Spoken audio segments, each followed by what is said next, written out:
All right, today we're going to talk about subitizing. Subitizing is a math word that describes a child's automatic recognition of the quantity of a structured arrangement.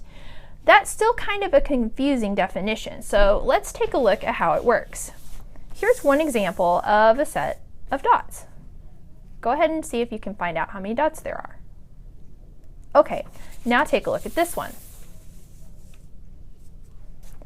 Now, it was probably easier for you to recognize that the quantity of this arrangement was 8 because the dots are arranged into patterns that the brain associates with a certain number without having to count them. This is subitizing. Subitizing helps children develop mathematical fluency and is easy to practice at home. To practice at home, you can purchase dice. You can get these at the Dollar Tree. They're 10 for $1. Or you can also make dot plates.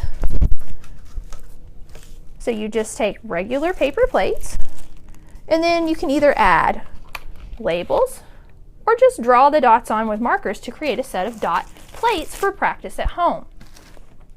Make sure when you're making the dots on your dot plates that you arrange the dots in familiar patterns, like those you find on a dice or a domino.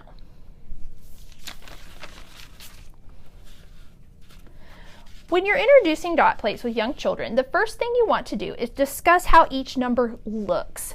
For example, if we were looking at this model for 3, we might want to point out that there are 2 dots at the top and bottom, and there's 1 dot in the middle, and that is a pattern for 3.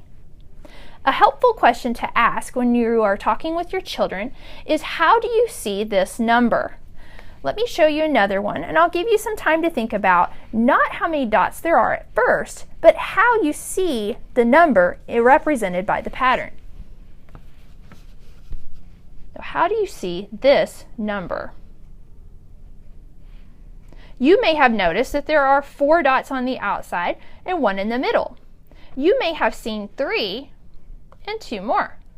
However you see it, when we see dots that are in this pattern, we know that the total number of dots is 5. We know that without counting. Once you've had this discussion for each number pattern, you're ready to roll the dice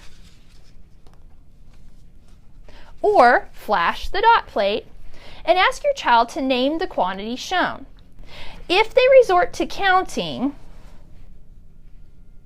draw the attention back to the visual aspects of the pattern, asking them what they see, or only give them the pattern for a period of time and then remove it before asking them to name the amount. Keep practicing until your child can quickly name the amount shown for dot patterns 1 through 6. The link in the comment section below, and it will take you to a website that has some free downloads for dot pattern cards you can use at home.